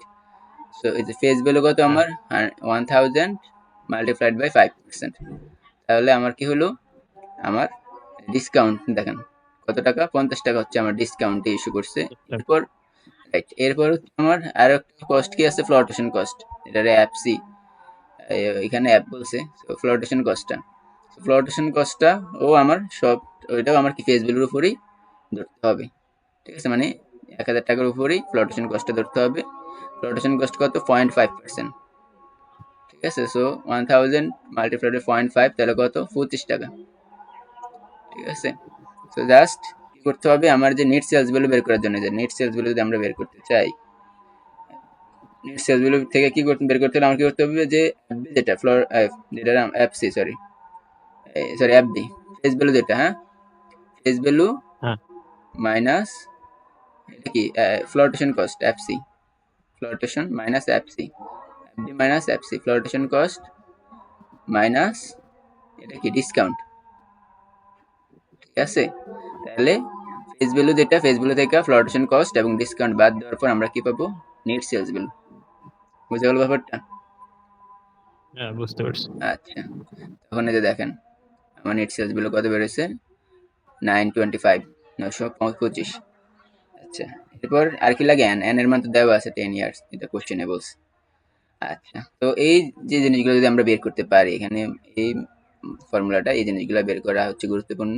এগুলো বের করতে পারলে আপনি জাস্ট মানগুলো জাস্ট বসাবেন, ক্যালকুলেশন করবেন, ঠিক আছে? আচ্ছা, তো এইটা গেল একটা। আচ্ছা, এরপর দেখেন কি আছে, আর এই দেখেন এরপর আমাদের তাহলে কি শেষ হলো, এটা এটা হচ্ছে আমার যে কস্ট অফ ডেপ্ট যেটা আর কি, ডিবেঞ্চার আর বন্ড। হ্যাঁ, তাহলে কয়টা ফর্মুলা ছিল আবার একটু আমরা দেখি।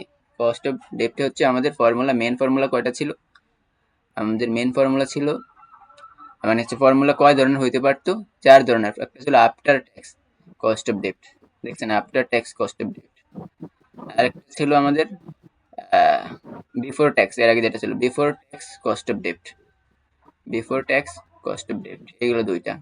এগুলো নর্মাল ফর্মুলা, এগুলো আসে না, তারপরে দেখবেন। আর এইটা হচ্ছে একটু দেখবেন ভালো করে, যে পারপেচুয়াল বন্ডের জন্য বা পারপেচুয়াল ডেপ্টের জন্য যে কস্ট। আর ফাইনালি এটা তো অবশ্যই দেখতে হবে কোনটা, কস্ট অফ রিডেমেবল ডেপ্ট, রিডেমেবল ডেপ্টের যে কস্ট।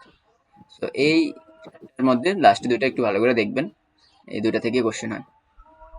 আচ্ছা, এরপর লাস্ট আমাদের যে এই সোর্সিং এর যে অপশনটা থাকে বা ফাইন্যান্সিং এর যে সোর্সটা থাকে, সেটা হচ্ছে আমাদের যে cost of the preferred stock.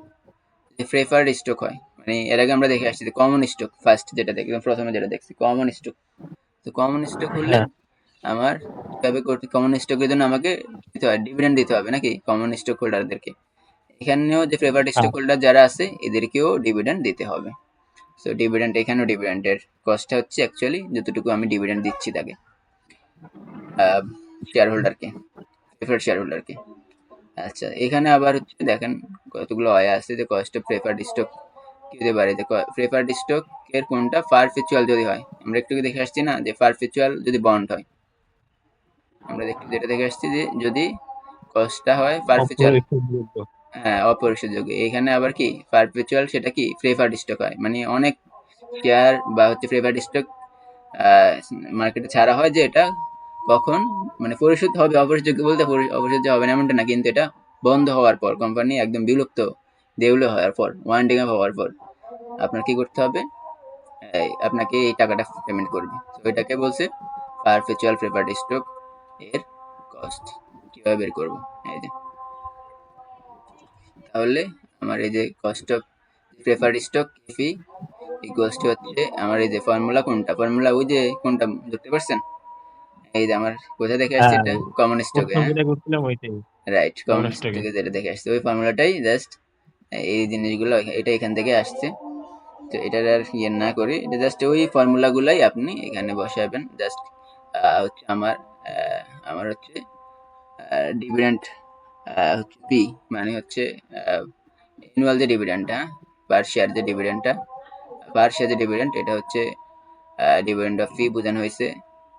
আর হচ্ছে ফি জিরো হচ্ছে কোনটা, ফি জিরো প্রাইসটা, পারপেচুয়াল শেয়ারের যে প্রাইসটা, আর ওইটা, আর এখানে হচ্ছে আমার যে মাইনাস ফ্লোটেশন কস্ট। হ্যাঁ, সো ফ্লোটেশন কস্টটা আমরা তো দেখে আসছি, ফ্লোটেশন কস্টটা যে থাকে সেটা আমরা ওই যে প্রাইজের সাথে ডিডাক্ট করে দেখা যায়, মাল্টিপ্লাইড বাই 100। জাস্ট এখানে একটা ম্যাথও আছে। এইগুলো একটা আরেকটা, এবং এটা আর ওইটা আগে, পারপেচুয়ালটা তো গুরুত্বপূর্ণ, এটা আরো বেশি গুরুত্বপূর্ণ যে রিডেমেবল, যেটা পরীক্ষা আসে। সো এই রিডেমেবল প্রেফার শেয়ার আগে যেটা ছিল, মানে ডিভিডেন্ডের ক্ষেত্রে ছিল রিডেমেবল বন্ড ছিল বা ডিবেঞ্চার ছিল, ডেপ্ট ছিল, বাট এটা হচ্ছে হ্যাঁ, redeemable preferred stock. So redeemable preferred stock কোনটা, রিডেমেবল যদি বন্ড বুঝে সেটা বুঝতে পারবেন, এটা মানে পরিশোধ করা হবে নির্দিষ্ট সময়, নর্মাল যেটা আর কি, পরিশোধযোগ্য যেটাকে বলে। নর্মালি হচ্ছে আপনি চাইলে যে কোনো সময় টাকা নিয়ে আসতে পারবেন, এটা শো করে এই প্রেফার্ড স্টকটা। সো ওইটা, ওইটার জন্য যে কস্ট দেখেন, ফর্মুলার কোনো পার্থক্য আছে কিনা এই ইয়েটার সাথে, এই রিডেমেবল বন্ডের সাথে, এই ফর্মুলার। একটু পার্থক্য আছে ওই ডি এর ওইটা, তাছাড়া তো বাকিগুলা। রাইট, তাহলে ওই যে আয়ের জায়গায় এখানে ডি আসছে, রাইট, এটা একটা। হ্যাঁ, আর আর হচ্ছে দেখেন এখানে ট্যাক্সের কোনো কাজ আছে, না এখানে তাহলে ট্যাক্সেরটা নাই, আমি এই কারণ বলছি এখানে না। হ্যাঁ, তো আমরা যেটা বলছি যে ট্যাক্স দুই জায়গায় কাজ করে, একটা হচ্ছে আমার ওই যে প্রথমে দেখছি যে রিটার্ন আর্নিং এ পার্সোনাল ট্যাক্সটা কাজ করে শুধুমাত্র রিটার্ন আর্নিং এ, আর হ্যাঁ আরেকটা কাজ করে কোথায়, ট্যাক্সের ইমপ্যাক্টটা পড়ে আমার ডেপ্টে, ঠিক আছে, এবং এটা অ্যাডভান্টেজ হ্যাঁ কোম্পানির জন্য। সো এই ডেপ্টে হচ্ছে আমার কাজ করে, আর হচ্ছে শেয়ারে, বা সরি এই যে শেয়ার এবং হচ্ছে আমার যে স্টক, এগুলাতে কোনো ট্যাক্সের কাজ নাই। দেখেন কমন স্টকে আমরা ট্যাক্সের কাজ পাই নাই, এখানে ট্যাক্সের কাজ নাই, বাদ বাকি দেখেন সব কিছু রিমেনিং সেম, ঠিক আছে। হ্যাঁ তো এইটা আমাদের এখন এই যে যে এর যে মানে ডি দ্বারা কি বোঝানো হচ্ছে, ডিভিডেন্ড, মানে হচ্ছে আমাদের অ্যানুয়াল ডিভিডেন্ড আর কি, ওই পার হচ্ছে শেয়ারের যে ডিভিডেন্ডটা, পার শেয়ার ডিভিডেন্ড, প্লাস হচ্ছে আমার ফ্লোটেশন, সরি এটা হচ্ছে ফেস ভ্যালুটা, মাইনাস হচ্ছে N net sales value, divide by হচ্ছে এন মানে ইয়ার যেটা, এরপর কি ফেস ভ্যালু প্লাস হচ্ছে net sales value divide by 2 অ্যাভারেজটা, মাল্টিপ্লাইড বাই 100। তো আগের ফর্মুলাটাই এখানে, আর এই জন্য আর বেশি আলোচনা না করি, একটা ম্যাথ দেখি আমরা এখান থেকে। সো এই ম্যাথ দেখেন কি বলছে যে সোহাগ লিমিটেডের প্রতিটি 1,000 টাকা মূল্যের 10 বছর মেয়াদি 15% অগ্রাধিকার শেয়ার রয়েছে। তাহলে আমাদের কোন একটা কোম্পানি হচ্ছে যেটা কি করছে যে তার হচ্ছে তার শেয়ারের প্রাইস দেখেন, প্রতি শেয়ারের হচ্ছে প্রাইস হচ্ছে 1000, এবং এটার মেয়াদকাল হচ্ছে বা লাইফ টাইম হচ্ছে 10 ইয়ার্স, এটার আমরা কি বলবো এন দ্বারা ডিফাইন করব, এবং হচ্ছে আমাদের এই কি বলছে 15% অগ্র, মানে ইন্টারেস্ট রেটটা, অ্যানুয়াল ইন্টারেস্ট রেট 15%। ওকে, যখন আমরা ডি এই যে ফর্মুলা, যখন ডি এর মান বের করবো, ডিভিডেন্টের মান বের করবো, তখন জাস্ট এই যে ফেস ভ্যালু মাল্টিপ্লাইড বাই 15, তখন আমরা বের হয়ে আসবে অগ্রাধিকার শেয়ারগুলো 10 বছর পর 5% অধিহারে পরিশোধযোগ্য। তাহলে ওই যে আমার রিডেমেবল, পরিশোধযোগ্য রিডেমেবল বলে দিছে, দেখছেন, রিডেমেবল যদি হয় তখন ফর্মুলা এটা, তো রিডেমেবল, এবং এটা হচ্ছে আমার কি অগ্রহারে দেখেন, অধিহারে, সরি অধিহার মিনস হচ্ছে কোনটা, প্রিমিয়াম, প্রিমিয়াম বলছে এখানে, ডিসকাউন্ট, আগের অঙ্কটা আমরা ডিসকাউন্ট দেখে আসছি, এটা কি প্রিমিয়ামে। আচ্ছা, তাহলে আমরা এগুলো বের করতেছি একটা একটা করে। তারপর বর্তমানে 10% বাট্টায় বিক্রি করলে, মানে এখন কি কি করছে, আমার তো এটা হচ্ছে 10 বছর পর অধিহারে সে পরিশোধ করতে পারবে, বাট এখন প্রেজেন্টে হচ্ছে কি করছে, আজকের দিনে সে কি করছে 10% বাট, এই দেখেন ডিসকাউন্ট ইস্যু করছে। সো আমরা কনসিডার করব, দেখেন আমরা যাব, সো এখন এই ডিসকাউন্টটা আমাদেরও কনসিডার করতে হবে, বিক্রি করলে বিক্রয় খরচ, এটা কোনটা আমার বিক্রয় খরচ কোনটা, ওই যে ফ্লোটেশন কস্ট এফসি, ঠিক আছে, হ্যাঁ রাইট, ফ্লোটেশন কস্টটা। আচ্ছা, তাহলে এবার কি বলছে, অগ্রাধিকার শেয়ারের ব্যয় মানে কস্ট অফ প্রেফার্ড স্টক কত হবে। ওকে, সো এখন এই ফর্মুলাটাই আমরা এখানে জাস্ট অ্যাপ্লাই করলাম, আগে যেটা দেখে আসছি উপরে, এখান থেকে প্রথমে আমার ডি পি মানে কি হচ্ছে আমার যে ডিভিডেন্ড, যেটা পার শেয়ার ডিভিডেন্ড, প্রেফার শেয়ারের যে ডিভিডেন্ড, সেটা কীভাবে বের করবো, ওই যে আমরা বলছি যে 1000 ডিভাইড বাই 15%, মাল্টিপ্লাইড বাই 15%, তাহলে কত হবে আমার 150। ঠিক আছে। আচ্ছা, দেশ এখন। হ্যাঁ, তারপর হচ্ছে আমার যে ফেস ভ্যালু বলছি কি, ফেস ভ্যালু কোনটা হবে দেখেন, ফেস ভ্যালুটা কোনটা, ফেস ভ্যালু হচ্ছে আমার যে পোর্শনটা দেখেন, খেয়াল করেন যে ফেস ভ্যালুর যে পোর্শনটা, ফেস ভ্যালুটা আমার আমার রিমেইনিং সেম থাকবে। এখানে দিছি কিনা, দিতে হবে, অবশ্যই দেওয়ার কথা, এখানে দেয় নাই, তারপরেও ফেস ভ্যালুটা, সো ফেস ভ্যালু যেটা আছে আমাদের, ফেস ভ্যালু কত এখানে দেওয়া আছে যে 1000, হ্যাঁ, তাহলে আমার অ্যাপ হচ্ছে হ্যাঁ, যে দেওয়া উপরে আছে, দেওয়া সরি আছে উপরে দেওয়া আছে 1000। এগুলো। হ্যাঁ, এই 1000 আমার রিমেইনিং সবসময় 1000 হবে, কিন্তু ক্যালকুলেশনের জন্য আমরা এটা ব্যবহার করব। আচ্ছা, এরপর আমাদের কি net sales value, net sales ভ্যালুর মধ্যে আমরা কি বলছি, যদি কোনো ডিসকাউন্ট, প্রিমিয়াম, তারপর ফ্লোটেশন, এগুলো সব এটার মধ্যে ক্যালকুলেশন কনসিডার করে তারপর নিয়ে আসতে হবে। এখন আমরা দেখি এখানে কি বলছে, যে এটার দুইটা জিনিস বলছে, একটা হচ্ছে ডিসকাউন্টের কথা বলছে, প্রিমিয়ামের কথা বলছে, তাই না? প্রিমিয়াম। আচ্ছা, সো হ্যাঁ, যখন প্রিমিয়ামটা হচ্ছে 10 বছর পর প্রিমিয়াম, আর ডিসকাউন্টটা কখন, আজকে ডিসকাউন্ট। ঠিক আছে, সো দুইটা ডিফারেন্ট। সো এখন আমরা আগে মানগুলো আগে বের করে নিই। এই যে প্রিমিয়ামের মানটা আগে বের করছে, প্রিমিয়ামের 50 মানটা বের টাকা করছে, হয়েছে। তারপর ডিসকাউন্টের মানটা বের করছে। এরপর আর কি আছে, আরেকটা ফ্যাক্টর ছিল যে বিক্রয় খরচ বা ফ্লোটেশন কস্ট, যেটা ফ্লোটেশন কস্ট বের করছে। ওকে, সো তিনটা আইটেম আমরা নিয়ে আসছি। এবার আমার কি করতে হবে, যে এই যে দেখেন নেট সেলস ভ্যালুটা কিভাবে বের করছে, তাহলে আমার এই সবগুলা দেখেন, এই সবগুলা কনসিডারেশন করছে, এখানে তিনটা ছিল, সবগুলো একসাথে বাদ দেওয়া হয়েছে দেখেন, এই যে মাইনাস আহ, করছে, মাইনাস করতে ফেস হবে, ভ্যালু হ্যাঁ, থেকে বাদ দিস। ফিজিক্যাল থেকে মাইনাস করতে হবে। ওকে, এটা জাস্ট মাথায় রাখবেন। হ্যাঁ, ওকে, সো এখন জাস্ট তারপর আমরা কি বললাম, যে নিট সেলস ভ্যালু অ্যাকচুয়ালি কত টাকা আমি এটা সেল করতেছি। ওকে, আর এন দ্বারা হচ্ছে নাম্বার অফ ইয়ার। আচ্ছা, জাস্ট এগুলো যদি আমরা নিতে পারি, তখন আমার এটা তো আমরা ক্যালকুলেশন করতে পারবো নাকি। আচ্ছা, জাস্ট এখানে মানগুলা বসাবেন এখান থেকে এনে। ওকে, হ্যাঁ, সো এই ছিল আমাদের আরেকটা আছে, দাঁড়ান এটাও শেষ করে দেই। এটা ছিল আমাদের কোনটা, যে ডেপ্ট মানে cost of, sorry preferred stock, যেটা গেল। তাহলে চারটাই আমরা শেষ করছি, কস্ট অফ কমন হ্যাঁ, স্টক দেখছি, কস্ট অফ রিটেন আর্নিং দেখছি, এরপর কস্ট অফ ডেপ্ট দেখলাম, এরপর cost of prefer stock last এখন যেটা দেখলাম। সো এই চারটাই ফর্মুলাগুলা, দেখা হয়েছে। হ্যাঁ, হ্যাঁ, সো এই ফর্মুলাগুলা জাস্ট আমরা হচ্ছে ইয়ে করবেন, জাস্ট মেমোরাইজের মতো করে রাখবেন, সবগুলো ফর্মুলা যেভাবেই হোক। আরেকটা জিনিস আছে, এইটা হচ্ছে আরো বেশি, এটা থেকে মাঝে মাঝে আসে, প্রায় সময় আসবে, এটা একটা কমন কোশ্চেন হতে পারে। এটা কোনটা, আমরা হচ্ছে ওয়েটেড অ্যাভারেজ, ওইগুলো না, মানে আপনি তো এতক্ষণ যেগুলা করলেন, এগুলো তো মানে ইন্ডিভিজুয়াল, মানে আলাদা আলাদা ভাবে কোনটার কস্ট কত হবে, হ্যাঁ, তাই না? আর এখন যেটা, এটা ওভারঅল কস্ট কত হবে, মনে করেন চারটা, যদি আপনি চারটা, তো এখানে সোর্স আছে, চারটা সোর্স থেকে তিনটা সোর্স অ্যাপ্লাই করলেন, তাহলে তিনটা সোর্সের অ্যাভারেজ কত হবে, অ্যাভারেজ কস্ট কত হবে। অথবা দুইটা সোর্স অ্যাপ্লাই করলেন, দুইটা সোর্সের অ্যাভারেজ কস্ট কত হবে। অথবা চারোটাই অ্যাপ্লাই করলেন, চারটা সোর্সের অ্যাভারেজ কত হবে। সো এই এর অ্যাভারেজটাই আর কি আচ্ছা। এখানে। সো এটা এই জন্য বলছে weighted average cost of capital. আচ্ছা, সো এখানে এভারেজ না বললেই দেখেন, এইটা তো আমরা এতক্ষণ এই যেটা বললাম যে সবগুলা কস্ট হলে এভারেজ কস্ট টু ক্যাপিটাল, কিন্তু আরেকটা ওয়ার্ড অতিরিক্ত হচ্ছে ওয়েটেড। ওয়েটেড মিন্স মানে একটা বেস থাকবে, বেস, আমরা এটা মনে হয় আরো কোনো একটা কোর্সে আলোচনা করছিলাম, বেস, ওই বেসটা ধরে আমার এভারেজটা করতে হবে। আচ্ছা, আমরা দেখবো। অ্যাকাউন্টিং অ্যাকাউন্টিং এ ছিল। অ্যাকাউন্টিং ছিল, রাইট। সো এইটা একটা, এখন এটারে আমরা একটা নর্মাল একটা, এগুলো খুব এত কিছু করতে হবে না, নর্মাল ম্যাথ আসে। সো একটা ছোট্ট এই যে একটা সহজ একটা ম্যাথ আমরা দেখে এটা ক্যালকুলেশন করবো, এই যে এটা দেখলেই বুঝতে পারবেন, এই ম্যাথটাই আমরা ধরি। যে দেখেন কি বলছে, যে কোন একটা কোম্পানি মোট মূলধন 10 লক্ষ টাকা, তার ক্যাপিটাল 10 লাখ, এবং হচ্ছে যে মূলধন গুলা কোন কোন উৎস থেকে, দেখেন সোর্সিং মানে হচ্ছে ফাইন্যান্সিং করছে কোন কোন সোর্স থেকে, ঠিক আছে, সংগ্রহ করছে, কালেক্ট করছে কোন কোন সোর্স থেকে, দেওয়া আছে নিচে, এই যে কমন স্টক থেকে করছে, প্রেফার্ড স্টক থেকে করছে, ডিবেঞ্চার বা বন্ড থেকে করছে, ঠিক আছে।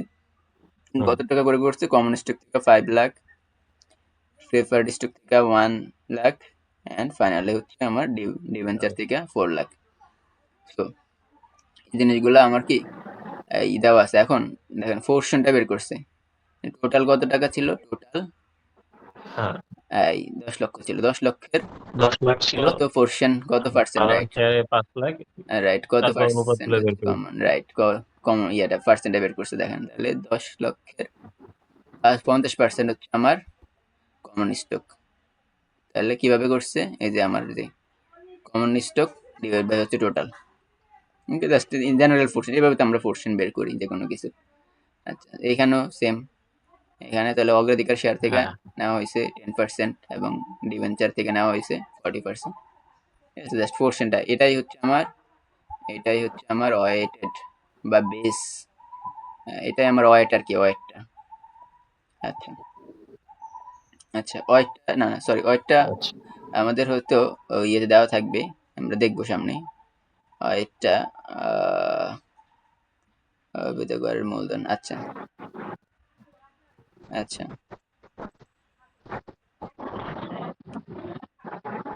আচ্ছা, না এটা ওয়েট না, মানে এটা মানে পোর্শনটা না, সরি এটা হচ্ছে পোর্শনটা। আচ্ছা ওয়েটটা কোশ্চেনে দেওয়া থাকবে, ওয়েটটা কোশ্চেনে দেওয়া থাকবে, এই যে এইভাবে দেওয়া আছে দেখেন, ওয়েটটা কোশ্চেনে দেওয়া থাকবে। তো বলে দিবে যে আপনার যে কোনো যে এই যে রিলেটেড যে কোম্পানিগুলো আছে, হ্যাঁ এগুলো এখানে ওই কোম্পানির মূলধন কাঠামো ব্যবহার করে বিভিন্ন উৎসের নিম্নোক্ত হচ্ছে নিম্নরূপ হলো যে প্রতিষ্ঠানের 12 আরোপিত গড় ব্যয় কত হবে। তাহলে 12 আরোপিত ব্যয়গুলা বের করতে হবে, বা হচ্ছে ওয়েটেড অ্যাভারেজটা বের করতে হবে।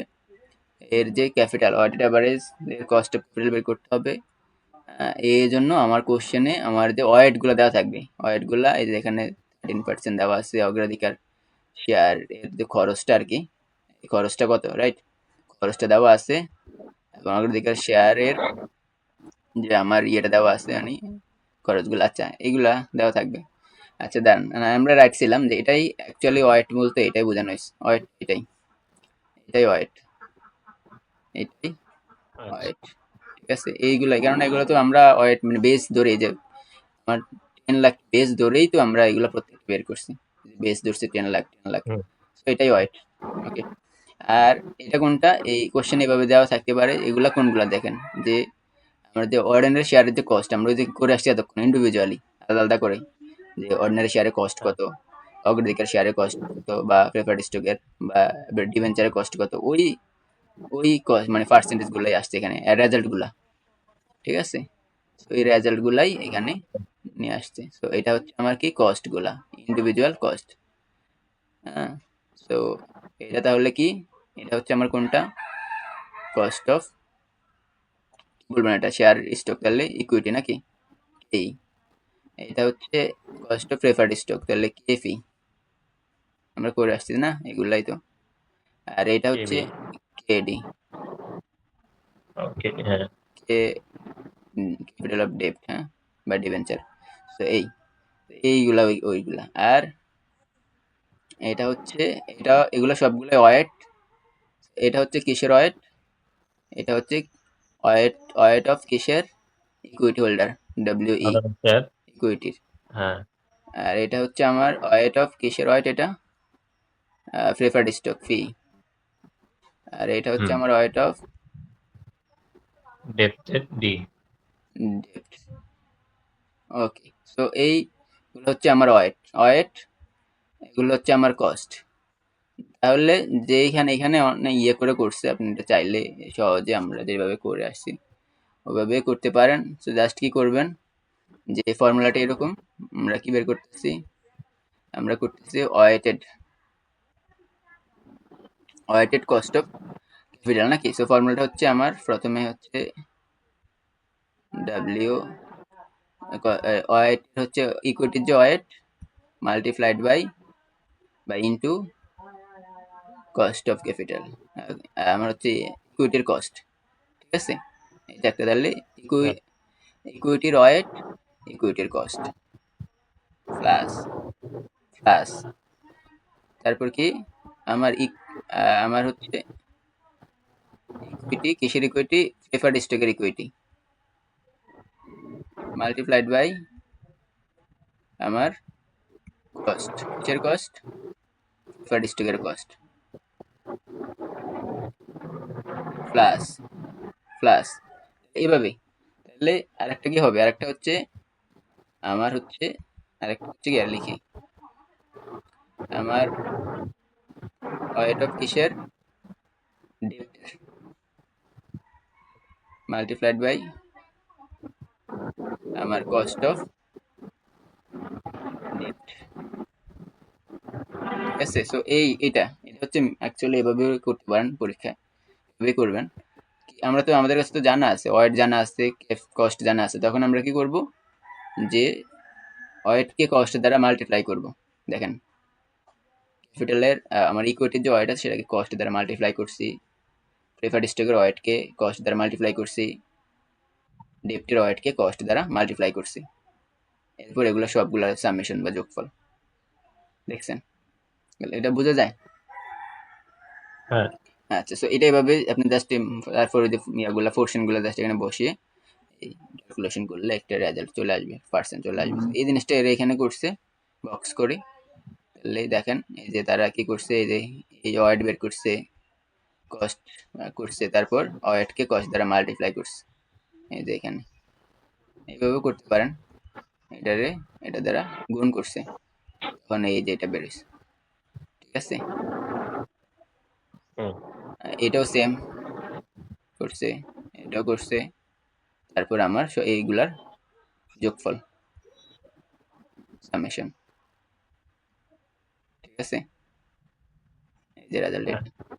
ওকে, এই এই জিনিসগুলো আমরা এভাবে করবো, এরপর আর কোনো ফর্মুলা থাকার কথা না, এগুলো থিওরি। এরপর কোনো, তাহলে এই টোটাল ফর্মুলা আমাদের কিন্তু এগুলাই, পাশাপাশি হচ্ছে যে ম্যাথগুলা এখানে আছে। তো এখান থেকে আমরা এই দেখেন এখান থেকে কোন কোন ফর্মুলা একটু জোর দিয়ে দেখবেন।